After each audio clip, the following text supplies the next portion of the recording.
Yeryüzündeki tüm dinler, tüm kitaplar, tüm peygamberler insanları Allah'a yönlendirmek, insanların Allah'ı tanımasını, öğrenmesini, bilmesini sağlamak içindir.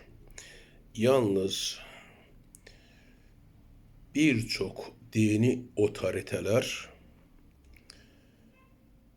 dinleri, kitapları, peygamberleri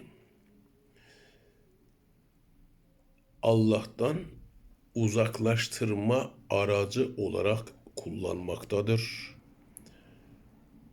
Bunların da farkına varılabilmesi için insanların Allah'ın dediği gibi akletmesi, Allah'ın dediği gibi düşünmesi, Allah'ın verdiği düşünme ve muhakeme etme yeteneğini hakkıyla kullanması, Allah'ın dediği gibi adaletten yana olması, adaleti ayakta tutması, her türlü adaletsizliğe itiraz eden, karşı çıkan insanlar olması gerektiğini düşünüyorum.